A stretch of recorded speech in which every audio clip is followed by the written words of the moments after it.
Hey everybody! guys! Hi! Welcome back to That Tracks with Eythen and Carolyn. guys, we're so happy to be here. It's so good to be back. We're starting to hit our flow, we think. Is it? You might feel otherwise. When you hear episode 5, be like, they fell off. Yeah, exactly. Leave in the comments. Let us know. But we feel like we're hitting our groove. Yeah. Becoming podcasters. Exactly. P-cast. P-cast, right? P-casters. That's what they say in the business. Yeah. We're working on our P-cast. We're on our P-cast right now. Yeah, P-cast. Carolyn, how are you? What have you been up to this past week? This past week, I went to ornithology for the first time. Oh, lovely. How was that? Ornithology Jazz Club. Of course. We love Bushwick here. Not doxing, but we can have neighborhood pride. Yeah, I think so. We love Bushwick. So. Yeah. And I had a whole Bushwick night. I went to ornithology. Cool. $10 cover. Heard 5 musicians just cooking. Nice. We got front row seats because we were late, right behind the piano. And I was like, I was in like ADHD euphoria. I had that moment in the movie where like the mathlete sits down and hears jazz for the first time, and all of like the chaos and the synesthesia in their mind like coalesces into beautiful peace. I had that moment hearing improvised jazz at ornithology. That's sick. Okay. And then I went to Mau Mau Thai food. Have you been there? I've not been there yet. They show like movies in the back, and it's kind of like a cinema vibe. Nice. Ate some Thai food. I do love Thai food. What's your go-to? Do you have a go-to? Okay, well, Mau Mau is the kind of restaurant where I just look at the menu and I pick a picture. There's not a lot on the menu. The pictures tell me everything I need to know. And they have these like homebrewed elixirs, actually. We should go. Okay. And we got a little bottle. They have like jars all lined up of different elixirs. One of them is like horny juice. One of them... That is not one. Is that one? Maybe. Or like... nutmeg power.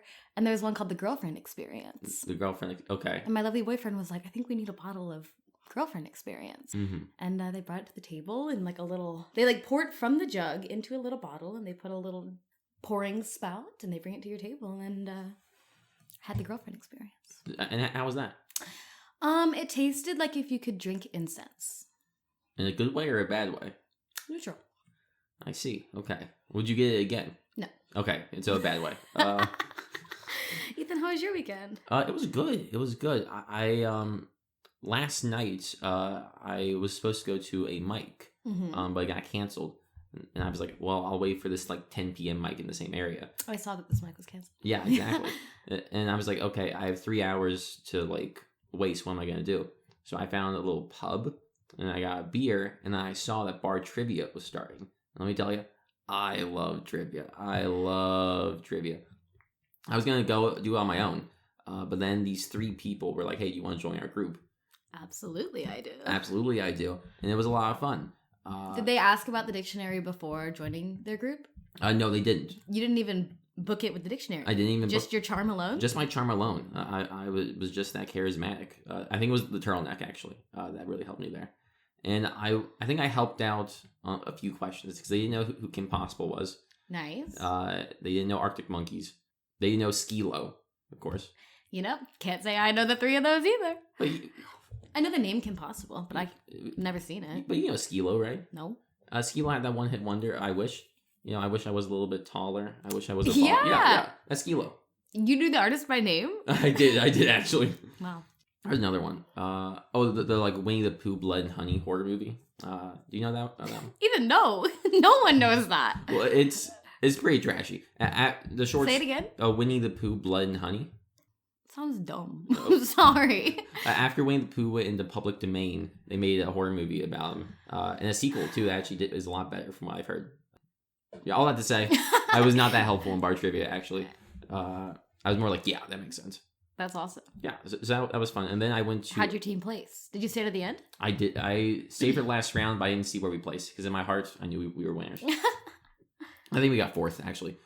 Then I went to the 10 p.m. mic, which was a doodle mic. And the host... I saw in your stories, at Eythen Anthony with a Y, Eythen_Anthony. I saw a doodle of you. And how accurate was it? It was great. Yeah, it was... No, it was like it had your essence for sure. 100%. I have a joke in my stand-up where I mentioned when I met my neighbor for the first time, she told me I have deeply sad eyes. And the doodle really captured that. Yeah, I really did. I was like, yeah, feel free to make him sad. And he was like, no, I was... It is. You're like the really sad orphan boy from Meet the Robinsons. You know? That's his whole thing is deeply sad eyes. You Oh, remember wait. Oh, Meet the Robinsons, the robot movie? Yeah, of course. Yeah, of course. The small boy. The small boy with the really sad eyes. Yeah. Oh, you're so right. That's his whole character. What's his name? Is it like Huey? Sad eyes. Pooey? Dewey? Pooey? Yeah. PCast? PCast, yeah. There we are. Full circle. We also had a great time seeing improv and playing darts. Right. Yeah. You were playing darts. You took a celeb shot. I did take a slap shot. Yeah. Yeah. That's how I'll promote this up. I took some cool photography of your celeb shot. Oh, I got like basically 3 bullseyes actually. Not gonna lie, I won darts. That's why I heard. I beat both the boys because girls rule, boys rule. Rock on. Ethan, what are we talking about? What are we talking about? Well, I have kind of a fun little topic for you. Oh wow! But before we get into it, I have a game. I love a game. Wow. For me? Yeah, for you. Aw. Carolyn, are you familiar with the Sci-Fi Channel? No. Do you know anything about the Sci-Fi Channel? Any shows that Is were this on? like a television channel, a YouTube channel? A television channel, yeah. No, never heard of it. The Sci-Fi... The Day the Earth Stood Still. That's sci-fi, and I've seen it. Yeah. Oh, the original? Yeah. Nice. Hell My yeah. grandma made me watch it. Or my grandpa. I think that was grandpa. Love Yeah. you. Love you. Yeah, grandpa had me watch that. That's a banger. And So I'm assuming that could be on the Sci-Fi Channel. that could be. They have a lot of original programs on there, too. Oh. Shows like Eureka. Nope. Warehouse 13. Nope. My Resident Alien. Nope. Okay. Paranormal Activity? That's TLC. Yeah, that's true. That's FX. Yeah, that's FX, yeah. I So feel like we could land on FX. we can land on FX. Our podcasts are like our show. Our show. Yeah, our show for sure. Yeah, our little sitcom. So FX has a lot of great original series, but they're more known now for their really bad movies. Love. They have Okay. a lot of bad sci-fi movies. Cool. So I have 9 movies. Wow. 5 of them are real. Oh no. Four of them I made up, and I made up plot summaries of them.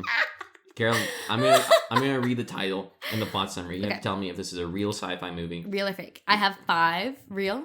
Yeah, there and are 4 fake. There are 5 real and there are 4 I should fake. have a little sign. Yeah. Okay, 5 real, 4 fake. Okay. I'm ready. And I wrote all these this morning. Love. Okay, so first one, arachnoquake. An earthquake triggers a brood of giant fire-breathing spiders to attack the city of New Orleans. Okay. I know that this is a recipe that these movies use, Yeah, but that sounds like an Eythen written version of the recipe. That's fake. that's real. Ah! That was 2012. Wait, say it. Arachnagon? Arachnoquake. Arachnaquake. Wow. Yeah. All right. All right, explosive killer bees. Real. Do you want to hear the plot summary? Sure, but real. Okay. A mad scientist produces a new species of bees that explode after stinging someone. Yeah, A team 100% A team real. of pilots must stop the scientists from selling these bees to Canadian terrorists. Love it. Real.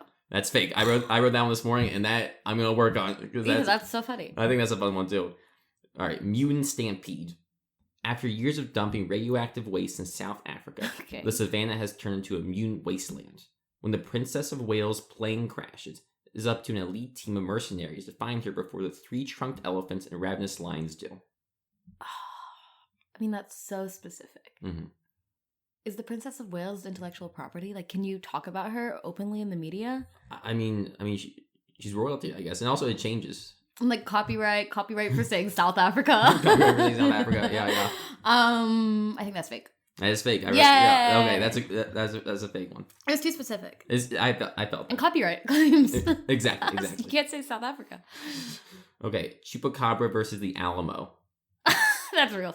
I hope that's real, and I would actually watch that. You want to hear the summary? Yeah. The bodies of various drug cartel members are turned up, mangled, and drained of blood.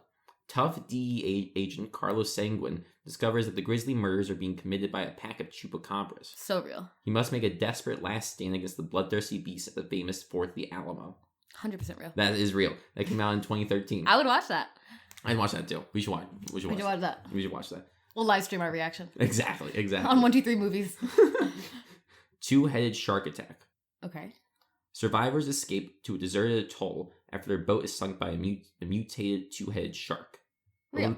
But when the atoll starts flooding, no one is safe from the double jaws of the monster. So real. That one is real. That came out 2012. So I've gotten 2 wrong and 3 right? Yes, yeah. Okay. Ready for the next one? Yes. Loch Ness Monster versus Megalodon. What's a megalodon? That's like the giant shark. Yeah. Of course. A whale shark? No, just a big shark. But pretend? Well, it's Like a legend? No, there's just fossils of it, but there's the megalodon. The megalodon. Is it like a dinosaur whale? Well, dinosaur shark. Shark. Yeah, but folks theorize that the shark could still be alive, just with how big the ocean is. And whales and sharks are different because whales are mammals and sharks are fish. Yes, Carolyn. Really? Yeah, that is true. Yes. I didn't really learn basic animal biology. Okay. There's a lot about animals that you would learn at like the zoo that I have no idea. Yeah, we gotta go to the aquarium then. I'm a little scared of aquariums. We'll talk about that in a sec. Let's talk about that in a sec. Okay, start over. A Loch Ness Monster versus Megalodon. A giant shark is terrorizing Scotland. The government must reveal its secret weapon, Nessie. Real. That's fake. I wrote that one this morning. But Nessie is what they call her. Yeah. Oh, you're just in crowd with Loch Ness fans. Yeah, this may be shocking for audiences, but I know a lot about Nessie. Okay, are you ready? There's a Nessie jellycat. What's a jelly cat? They're the most wonderful stuffed animals a girl could ever dream of. I love we can have this exchange. I have no idea what a jelly cat is. No, a jellycat is a wonderful stuffed animal. Okay. And I think there's a Nessie. Oh, maybe I'll get you one for your birthday. That'd be nice. When's your birthday? I already have passed. Well, it was in the end of October. End of October, yeah. October 29th. He's my real friend. Yeah, absolutely. Okay. All right. That net side is wrong. Yeah, you're wrong. I'm like 3 for 3? 3 for 3. All right. New York shark attack. Okay. New York City is hit by one of the biggest floods of the century, and sharks are ravaging the 5 boroughs. Good luck commuting to the office when you could be sharing the train with a man-eating beast. I really can't tell. I hope it's real. And if not, we should make it. We could do a little stop motion project. I'm gonna go real. This is fake. Eythen, you have such good ideas. Yeah, honestly, sci-fi. You should call me. I write a few of these. Can we do a stop motion project? I'd be down. I've never done stop motion. Shout out Butter Island if you were there. Just shout out. Oh, shout out Butter Island for sure. All right, sharks in Venice. Venice Beach. Venice, Italy. Venice, Italy. Okay. Traveling to Venice to investigate his father's mysterious death, famous archaeologist and diver David unearths a killer secret that lies beneath the Venetian waters. Just David. No last name. Just David. He's that famous of an archaeologist, actually. I've been wrong guessing real, so I'm gonna go real again. This one is real. This came out in 2008. Wow, vintage. Yeah, I know, right? One of the OG sci-fi movies. Is that one? No. The genre existed before this century, right? Yeah. Right? But like sci-fi productions, yeah, they're movies. Oh, yes, the channel. Yeah, right. the channel. The in-house. Yes. And finally, let me read the synopsis, then you tell me this movie title. A half shark and half octopus creature created for the military creates a whole lot of terror in Mexico, while the scientist who helped to create it tries to either capture it or kill it. Sharktopus! That's right. And it's real! It's real. The Sharktopus movie, that is real, came out in 2010, and that is the topic of this episode, the 2010 movie Sharktopus. What an intro. That was a fun intro. That was a fun game, too. I loved it. Also, we are writing all of these, so we have first rights on all of these. So I got like a 60%. Did I get 5 out of 9 or 6 out of 9? I think I got 6, right? You got 5, I think. Hey, but I know that fraction. That's 55%. If it's a 9, it's a 9 repeating. So it's like... Oh, wait, you're so 29, right. You're so 39, right? Yeah, you're right. Like, it's 44. Yeah, I'm sorry about that. You are right. Am I right? Yeah, you're right. I was a mathlete once or twice. Oh, whoa. Or 3 times. Flexing over here. I had to sit out of the relay because I had a concussion. Shut the fuck up. I did. You had to sit out of the math relay because you had a concussion? Yeah, because I tried to do a back handspring because I was sure I could do it. What's a math relay? So glad you asked. It's running mixed with math problems. So your team stands on one side of the community college gym. Mm-hmm. You sprint to the table. You solve a little equation. Once you get it right, you sprint to the other side of the gym, stick like a tag on the wall, and go back to tag in your next teammate. But I had to sit out because of my concussion. And you got a concussion because you did a backhand or attempted to do a back handspring. Right. And I was also home alone babysitting my 5-year-old little brother. And I was convinced I was paralyzed on the floor. Actually, not the only time I attempted a stunt and then thought I was paralyzed. And left by ambulance. I've had a couple ambulance fake outs, I'm not going to lie. If I ever tell you I need an ambulance, I probably don't. You can't do that. You can't do that.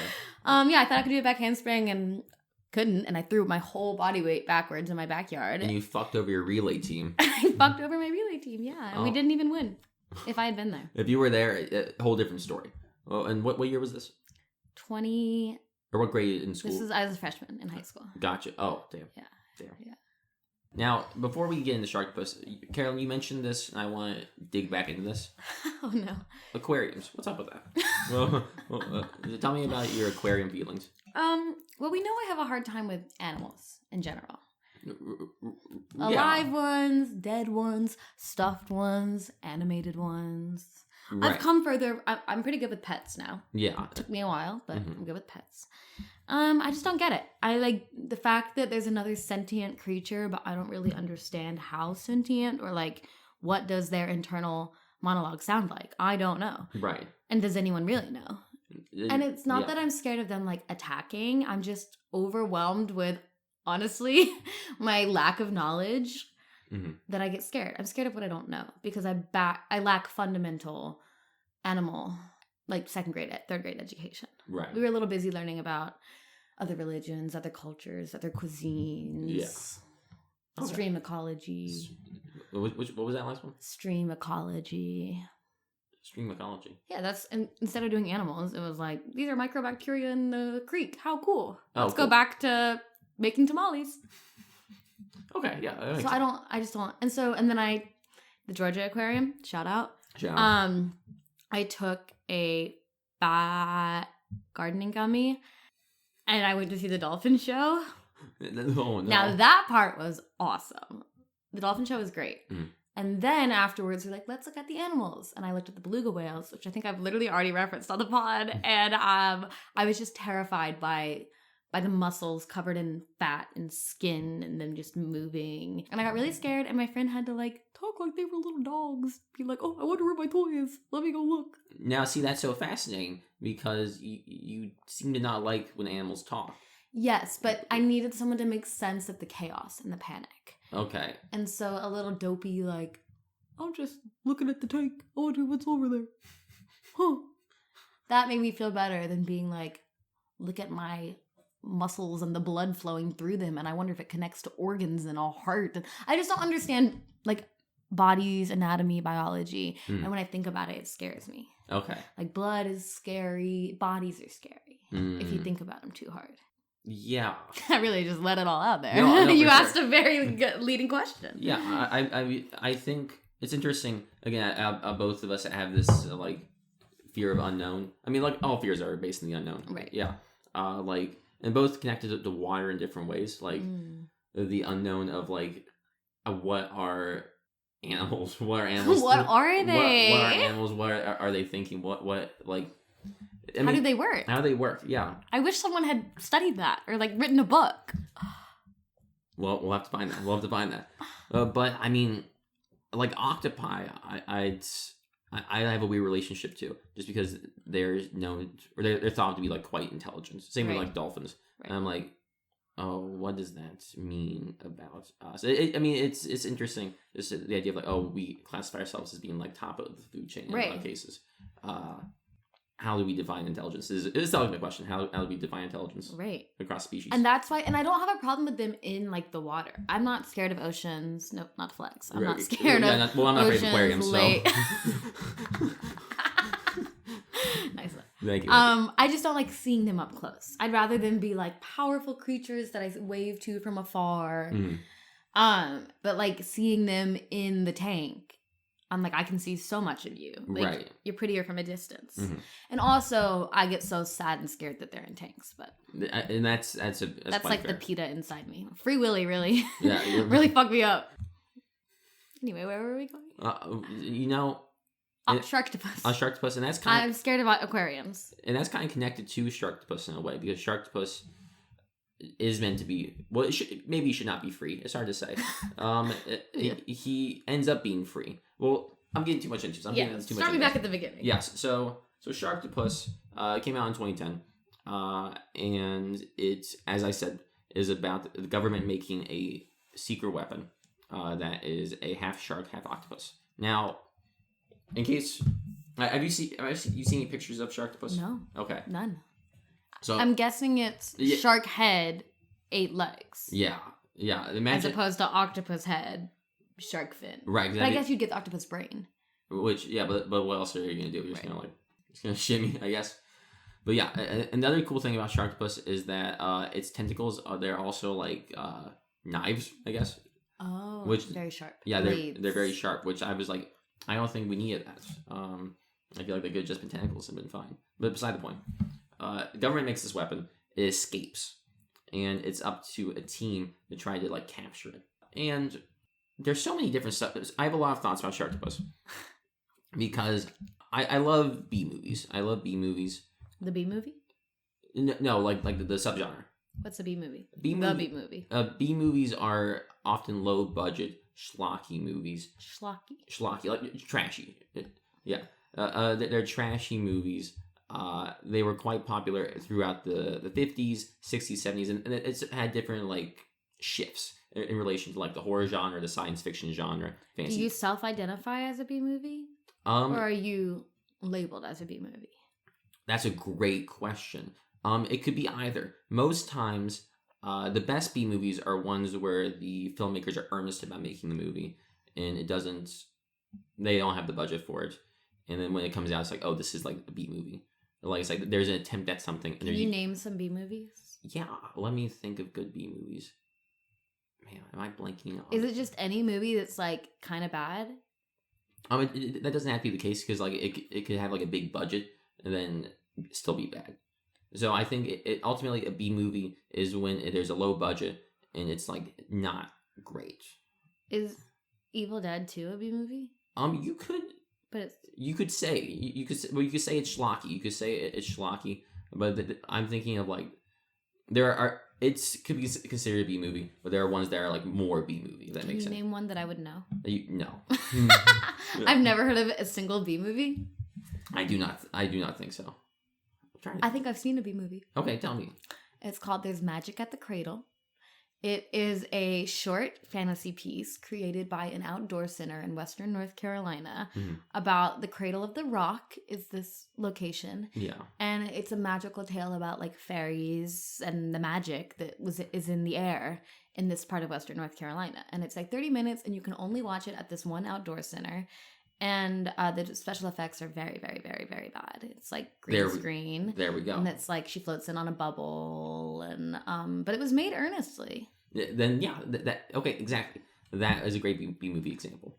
And I think my relationship to B movies, I love it, but I don't love contemporary B movies. I think that's a big thing. I think part of that is because about accessibility. Like I'll give you an example. I love the found footage genre.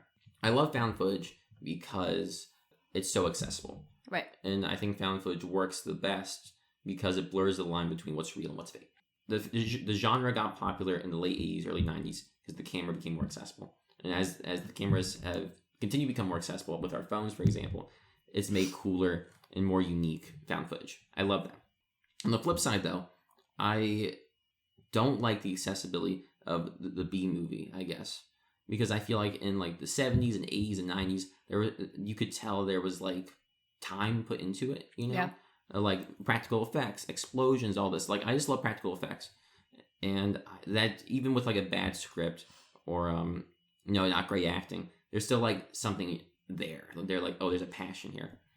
But I feel like with the 90s and moving forward with the accessibility of CGI, for example, it's just not as good looking. It's kind of like home movies filmed on videotapes versus iPhone videos. That's a great comparison. That's such a good comparison. Thanks. Yeah, I'm a cultural theorist. Cultural theorist, exactly. There's just something missing there. And Sharktopus, it highlights a lot of the things I'm not as fond of about modern like B movies. Okay. But there's a lot of fun stuff in there. Like there's some practical effects. There's some people who get stabbed by tentacles. And there's like some like scars and whatnot. It's cool. It's sick. And there's like a fun cast of characters. There's four. There's four kind of subplots in the movie. The first is the main one, which features our mercenary main character, the lab scientist, the mercenary's friend, who are all hunting Sharktopus. What's a mercenary? A mercenary is someone who is like a gun for hire, basically. Like a bounty killer? But you don't just kill, you just shoot? Yeah. And maybe you kill? Mercenaries are often they're different from like an assassin, for example, because an assassin is like asked to kill. Mercenaries could be asked to kill, but also could be asked to like find something. To wound, to find someone, to escort someone out of a place. They're gun for hire. Okay.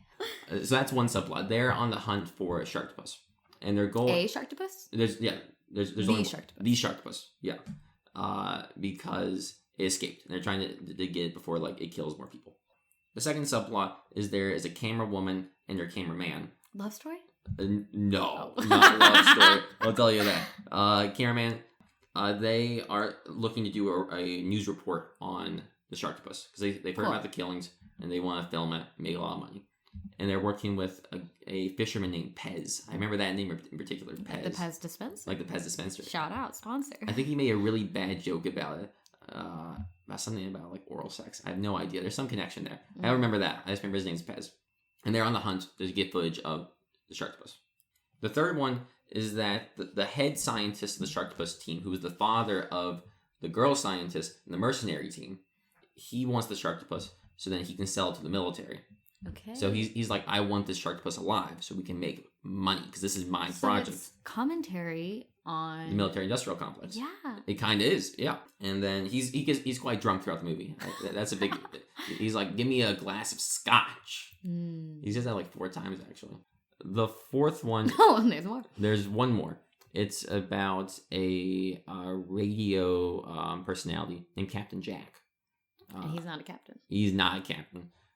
He apparently, I think, got in trouble on radio stations in the U.S. and had to go to Mexico.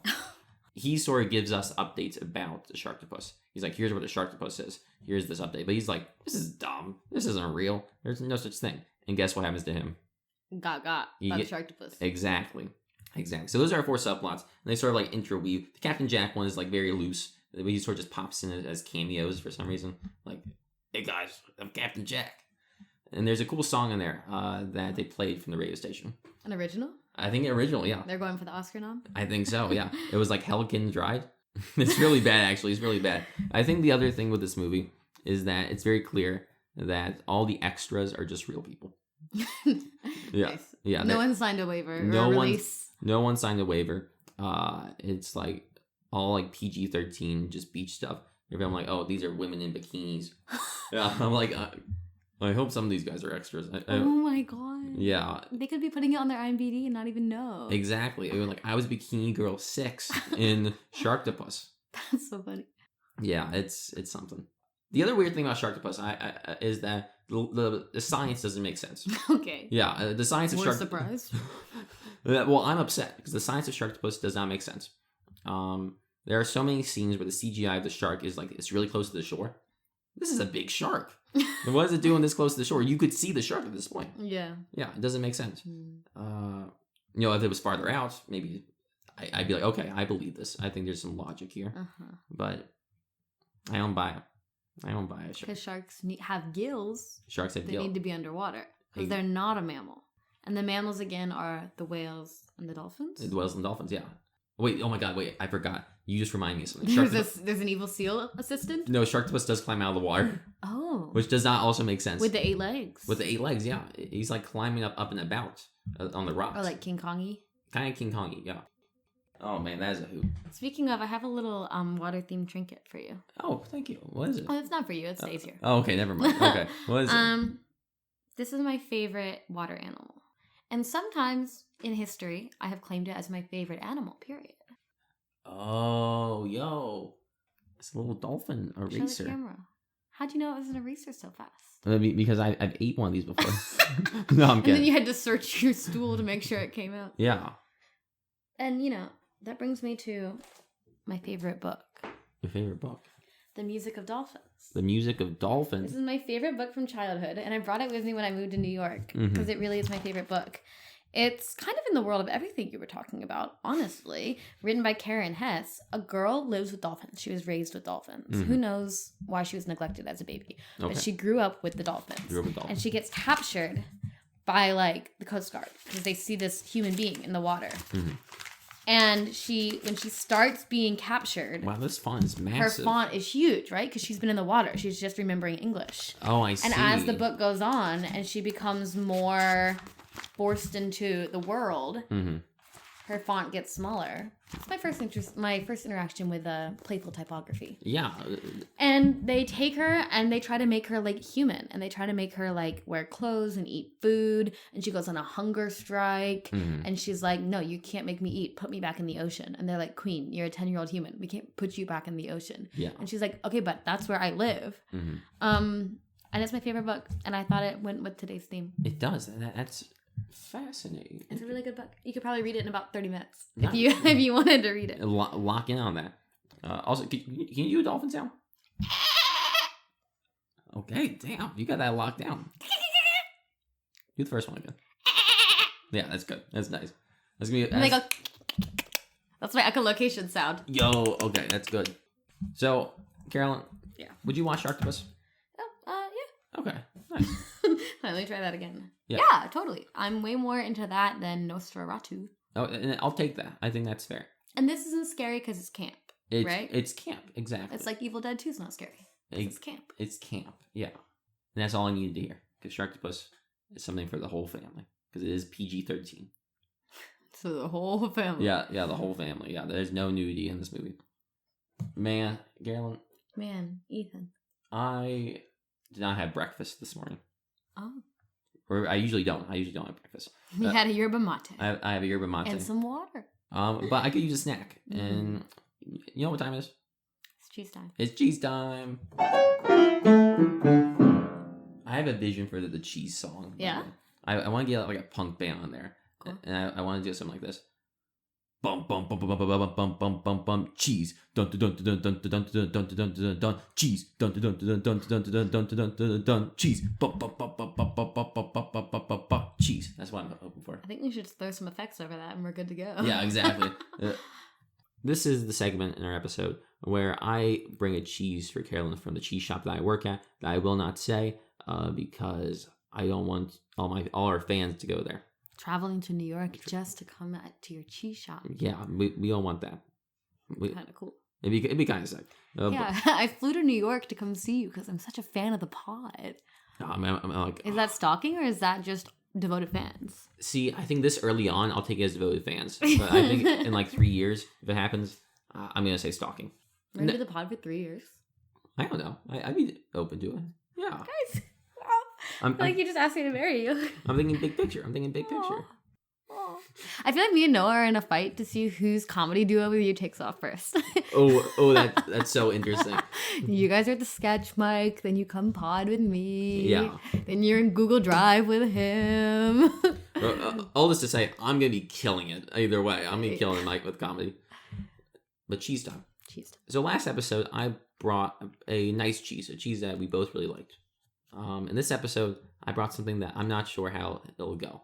But I'm excited for this one. I think this is one of the most expensive cheeses that I brought. Yeah, Ethan's dropping coin on this. I'm dropping coin. He's not even running the budget by me first. Yeah, I'm doing straight passion. Straight passion about cheese. So we have our crackers here because we're going to need some crackers.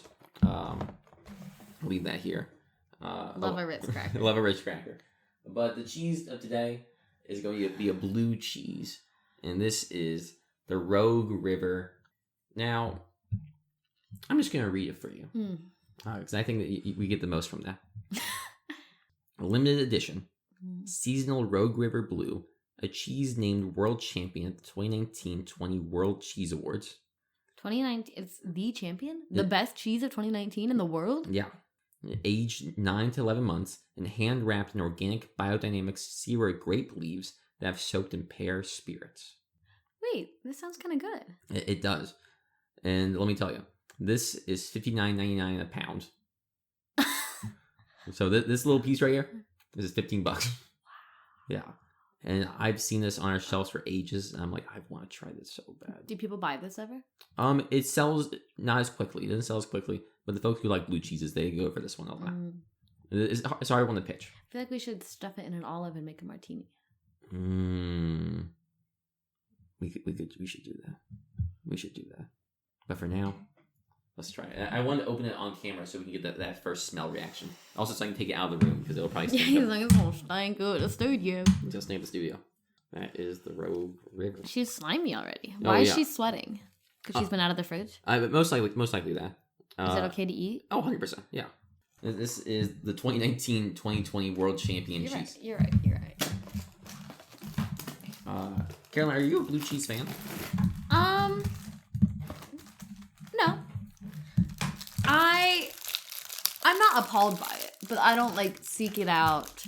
If it's in a dish, that like I'll trust the chef. Right. Yeah. I know it has a place, place in the culinary arts.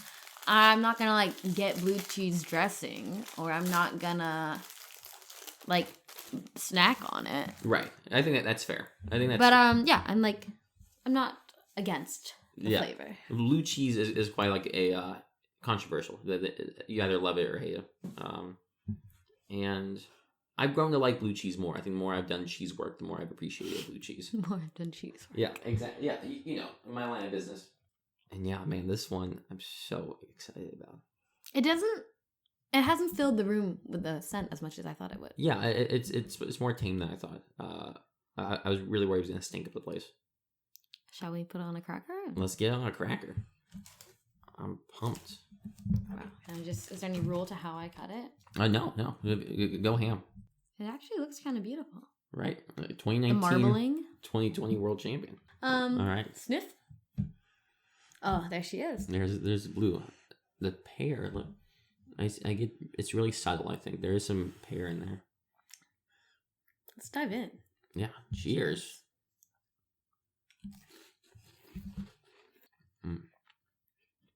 That's delicious. Yeah, that's so good. That's divine. I thought you were gonna prank me. Oh, you treated me again. What a sweet, sweet boy. And see, that's why we always try new things here. That's delicious. I love it. Yeah. I want more. That is so. Give me 14 of them. That'll be $60 a pound. Eythen, this is a delicacy. It's so good. It's nice and creamy. It's so creamy. What kind of milk is it? It's cow's milk. So if you don't specify, I should assume it's cow's milk. Oh, that's a good question. Like if it doesn't, I feel like anytime it's not cow, we're putting it in the name. That is a good point. Yeah. So yeah, let's assume cow. Yeah, and a lot of blue cheeses are like mostly cow, with like the Roquefort's a sheep's milk, but I'm getting some plain without even a cracker. Yeah. This will go crazy and all with martini. That's delicious. It's so good. It like doesn't even need the cracker. I was worried it really did, but I'm being brave and trying it. Yeah. The texture is so good. The saltiness. The funk is like, it's not overwhelming. It's a good funk. It's like, it's subtle. Mm-hmm. And I'm still getting to appreciate like the creamy whiteness of it. Yeah. No. But you get me. Yeah, I do. It's not just all blue. Yeah. And again, there's the sweetness is nice with those pear spirits. That kind of lingers for a bit. My God, this was totally worth it, folks. We wish we could give you a piece of this. Yo, I gotta have more. Yeah. Wow. No, wrapped in the grape. Soaked grape leaf. Oh my God, Rogue River, you guys are fucking geniuses. Oh my God, this is why it's a champion. This is why it's a fucking champion. Wow, Eythen, that's so good. This is why. This is what gets a man into the business. It's the kind of cheese that captures a heart. I always wonder, like, okay, these expensive cheeses, are they really worth the hype? And yeah, this guy for sure is. I mean, this is just bananas. I think we gotta finish it off. Oh my God. The poor listeners just yeah, I know. Pig out. Yeah, this is like 90 minutes of us finishing this Rogue River. Eythen, that is so delicious. I'm glad you like it. I got it and I was like, I hope Carolyn enjoys it. I think it's gone to the number 1 spot. Really? Yeah. Okay, so what's the ranking right now? Number 1? What's the full title of this again? This is the Rogue River. Rogue River blue cheese? Yeah, Rogue River blue cheese. The Rogue River blue, first place. First place. The Red Leicester, second. Right. The Pecorino Tartuffe, third. The Bon Bouche, fourth. Did I block out the really bad one? Yeah. I can't even remember what it's called. Jetos. Oh my God. Fuck that shit. Guys, it's the ocean water theme. We have our Music of Dolphins, excellent children's literature. We have our Dolphin Eraser, which Eythen has eaten before. I have. They're delicious. My next trinket, I just figured, this could help you get excited for the ocean. Oh, hell yeah. It's a Bahamas bikini shot glass. Yeah, it is. Yeah. So maybe you could drink a shot of your yerba mate. I would, yeah. You know, it's just on theme. Yeah, it's just on theme. To getting over your ocean aversion. Yeah, cheers to this. Cheers to this. What was that there? It's nice in the hand, isn't it? Just the bucket. Yeah. We'll put her right here. Other ocean lore? You have a lot of ocean lore. Oh, there we go. Mamma Mia, the musical. Have you seen the movie? Yeah. Island Court. Makes you love the ocean, right? Oh, okay, that's fair. That is a good island movie. I like the sequel. I saw the sequel in theaters. Yeah, I did too. It's not. I saw it. You know, this beautiful island scape. Mm-hmm. If you had a shit ton of money, wouldn't you want to set sail aboard a luxury yacht with a culinary team, a deck crew, an interior service, a captain, and be escorted around the islands, sailing the ocean blue with Michelin-level dining and water slide? No. Who would ever want to spend their money on a vacation that lavish? Yeah. Not me. Not me. But that's why Bravo, our favorite network, has created a piece of reality television, escapism media for you, so that you don't have to spend the $150,000 to charter a boat for 3 days. You don't have to spend your summer sleeping in a bunk bed cleaning toilets for a tip. Mm-hmm. You can just sit back on the couch, do your fishing village puzzle, and watch Below Deck. Below Deck. Carolyn's ocean media for the week. Below Deck. Let me open my notes. Have you ever heard of Below Deck? I have. I think I've seen a few clips. Do you watch anything on Bravo?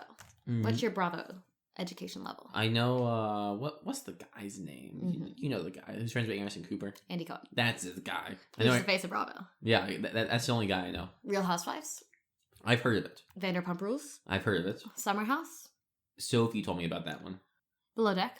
I've heard of it. Top Chef. Is that Bravo? Yeah. Okay, yeah, I know Top Chef. All right, so you know Bravo. Yeah. You know, as we were talking about kind of the magic of found footage Mm-hmm. and the line between reality and performance, Mm-hmm. you know, this stuff is very interesting to me. And as much as Survivor is my favorite island reality show, Yeah. sometimes I don't want to watch people competing for $1 million. Sometimes I want to watch people spending $1 million. And that brings us to Below Deck. Below Deck. Below Deck is a television show Mm-hmm. that films the staff working on luxury yachts. Mm-hmm. Both the staff experience, they live below deck, right? Gotcha. They live in the bottom of the boat. Yeah. We usually have one chef, 3 stewardesses, three or 4 deck crew members. Yeah. An engineer, a first mate that are off camera, Mm-hmm. all of our guests, and then also a camera crew. There's a lot of people. So, first question. Yes. Is it the same crew every... No. Okay.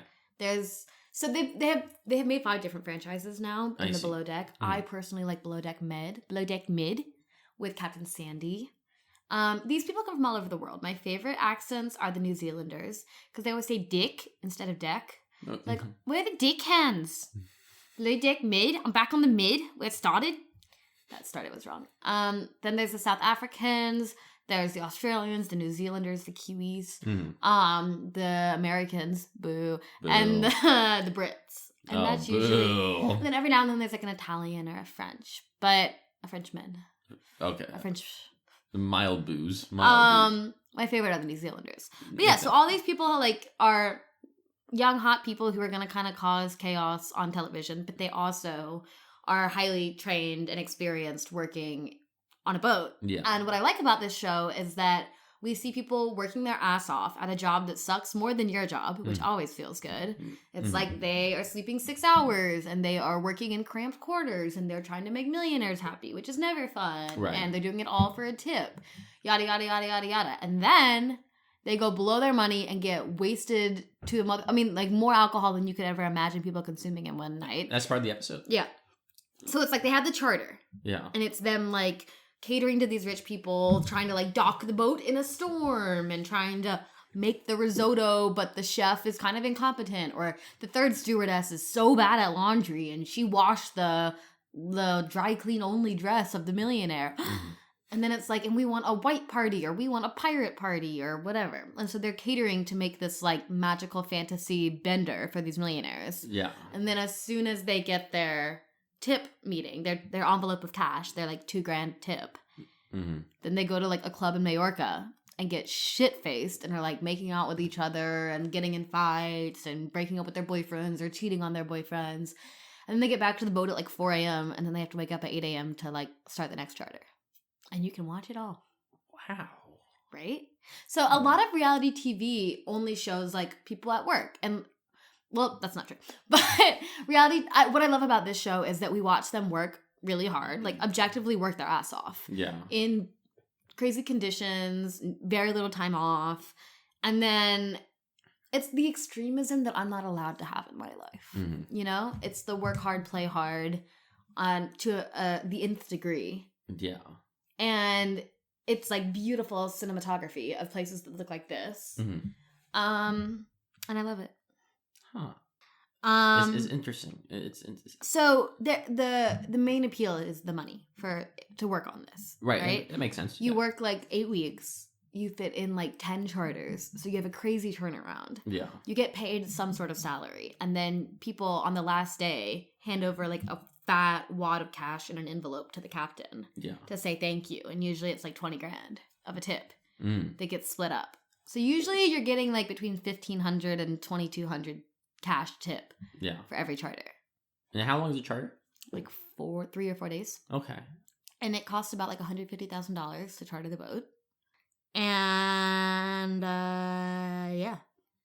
So the focus is on the crew, right? Focus is on the crew, but also the guests are shown. Yeah, so the guests are like, what would make a guest choose to be a part of the program? Narcissism. Yeah, I guess that makes sense. Yeah, that tracks. Just want to be on TV because you're only on like the one episode if you're a guest. Right, but the season is usually with the same crew. Yeah, so the same crew would do the whole season. So it's like an 8-week thing. They have the chef, they have the stewardesses. It's also like a marathon too because you have to make it to the end and there's so much internal strife because you have no personal space. Everyone's sleeping 2 to a room in bunk beds. Yeah. They also were fitting in a camera crew down there. Like it's absurdly tiny. Right. One chef has like no help making all of the food in a tiny little galley on a floating boat. Like the work they do is really impressive. I enjoy watching the work more than the partying, frankly. Interesting. But pretty much anytime I watch a television show, a movie, music, anytime I see someone doing any kind of performing, usually I'm like, I want to do that, or I could do that, or I want to be that. And do you feel that with this? No.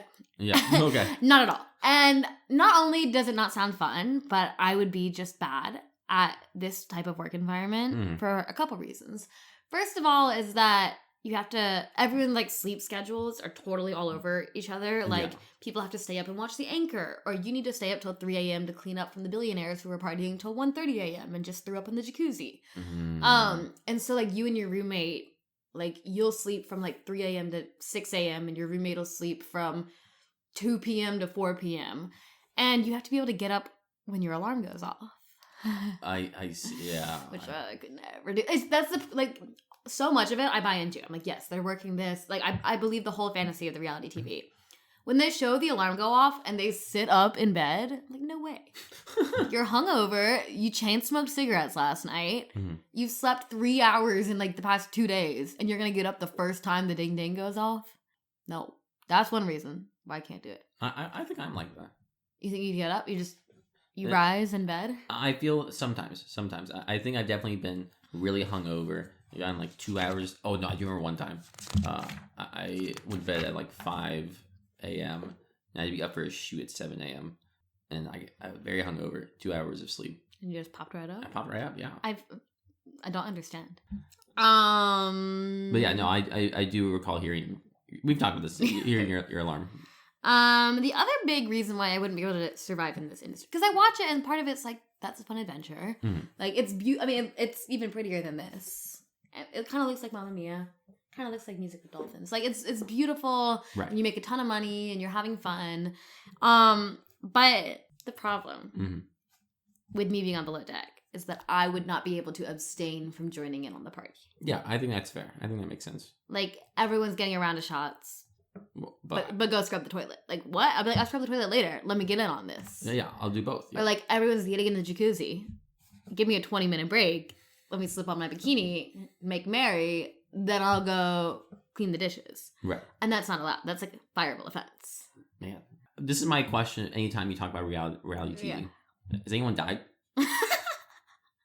No, there was an for sure. The people like the employees get so fucking wasted on their nights off. Yeah. There was like a sexual assault on camera. Like production had to intervene because it was like this drunk guy had like gone into a bunk and camera had to be like, you can't do that. Holy shit. An attempted sexual assault, I guess. Right. It was a big scandal. Yeah. Holy shit. Production was like physically blocked him, but because it is not real, like there are cameras. Yeah, yeah. Then there was one arc, season 4, Below Deck Med, if you're a fan. This guy was just like a raging alcoholic, and it wasn't fun. Like they'd be like, let's go party, and he would just be like collapsing on the floor. I'm like, this isn't escapism TV. I want to watch people drink and not have a hangover. Yeah. I don't want to watch them collapsing at the club. This is the sad drinking. I want the fun drinking. I want the fun party I want them drinking. to edit out the hangover. Also, there have been a couple like Bravo legends that have come from this franchise, namely Kate Chastain. If I ever get you to watch The Traitors or something, she's that girl. She's a chief stewardess. So there's like one girl who's in charge of the interior, and then she has little minions. Okay, and then there's like one person who's in charge of the exterior, and then they have little minions. And then there's the captain up top. Right. And one of the chief stews for a long time, her name is Kate, and she just has some like banger quotes. I turned on an episode this morning for research, and the first thing I heard her say was, I don't think malnourished and chef belong in the same sentence, because she's like, this chef is way too skinny to be good at cooking. And she's like, that boy, our chef is malnourished, and I do not think those two words should be in the same sentence. Honestly, fire. So like, you know, there's some wisecracks, some personality hires on there. And I agree with that, yeah. And I love the accents. I love This is the New Zealand one. Yes, well, Kate is American, unfortunately. Oh, okay, weird. My favorite New Zealander is Aisha. Aisha? I think she says Aisha? No, I don't know how to say it. I can only say blue dick. Dick hands. Dick hands. She says dick like deck. Deck like dick. Dick hands. Dick deck. Dick deck, yeah. Dick deck, dick hands. Below deck mid. And she says mid. Basically, the main thing I've learned about the New Zealand dialect is that the E's are pronounced, the short E's are pronounced a short I. Gotcha. I would watch Below Deck. Oh. Yeah, I'd watch Below Deck. See what those guys are getting up to. I would never be on Below Deck, because obviously. What if, like, someone really rich was like, do you want to come be like a guest on my trip that I'm paying for? And you're just there for free to kick it. No, but because if a rich person is asking me to be on a boat, you're way too close to them. No, I'm gonna die. Like a rich person should not be asking me to be on a boat. Not right now, because they don't know me yet. They don't know me. If when the podcast gets really popular, that's what I'm saying. Like 4 years from now, if like Kendall Jenner is like, "Hey guys, do you want to just come to Mykonos for the week?" I don't know who that is. You don't know what Mykonos is? You don't know who Kendall Jenner is? I definitely don't know the first one. Ha ha ha ha ha. You know who Kendall Jenner? Oh, first Mykonos. Yeah. Greece. Oh God. Sorry, oh, this is really hard. Greece. Do you know that I had a horrible lisp as a child and I had to go to speech therapy and I'm still scared about it? Well, I did too, but I think You had a lisp? Yeah. And look at us both in speech therapy, and now we're actors, and comedians, and artists, and cultural theorists. Cultural theorists. If we combine our lists and our oath. If we combine forces. Combine fourth, yeah. All right. Well. You have a show? I do have a show, yeah. This is not going to come out 4 weeks after. Yeah, for sure. Yeah, in case you guys can travel back in time. Go back on his Instagram and find the reel. Yeah. Blow it up. Very true. On February 1st, I have a show. What time and where? Because I want to go. It's at the Rat. It's in downtown Brooklyn. And I'm excited. The show is called Homer and Homos. Naturally, you're playing Homer Simpson? Yeah, I'm playing Homer Simpson. Don't. Yeah. Every time I read it, I'm like, oh, yeah. Like The Simpsons. Not like the classic Greek playwright. Yeah, the theme is like love and tragedy, so I'll do all my love and Yeah, tragedy. the tragedy. I'm open to the love. All my good material. How long is your set? I think I have 10 minutes max. That's a lot. Yeah, I'm excited. I think me and Char Char Binks are gonna come. Oh, great! Hell yeah! It'll be good. I hope. I gotta practice a few new jokes. I think a lot of it's gonna be about the same. You gonna talk about me? Nope. No. I'm nowhere in his material. Not yet. Because I'm not funny. That's so wrong. Carolyn is so Ethan doesn't think I'm funny. Carolyn's so funny. You're so funny. Guys, say it right into the camera. Carolyn is so funny. Oh my god, really? Yeah. No, I know. No, I know. No, we know. We know. and I think we also know that's probably time to end the episode. Yeah, about 10 minutes ago. Yeah, no. This is. Guys, check out the Patreon. Yeah, check out the Patreon, which we still don't have. All right, let me focus back up for this We outro. gotta make the foundation. Okay. First off, thank you all for listening to That Tracks. Carolyn, where can we find you? You know, same place you can find me every other week at Carolyn Ausler. CAROLYNOURSLER. Carolyn Ausler. Carolyn Alf. Your L's two were W's, right? Yeah. Carolyn Ausler. Yeah. Ausler. Ausler. Oh, well, that's a lot of S. You're mixing a lot of stuff here. At Carolyn Ausler. I lisp. Oh, I hate that there's an S in my name. Follow our podcast at That Tracks. Yeah. Follow Eythen at Eythen Anthony, EYTHEN _ Anthony. Yeah. ANTHONY. Yeah, that one's spelled normally. Or if you set a campfire and you say my name 3 times, I'll appear there too. I'm kind of like a boogeyman in that way. And I'll bring cheese. Because I'm like a good boogeyman. And if you dangle $100 and whiskey sour and a compliment, I'm there. With cheese? No. Oh, okay, got it. I guess that's my thing. Um, But folks, thank you for listening. Thank you so much for tuning in. And we'll see you next time. Bye. Bye.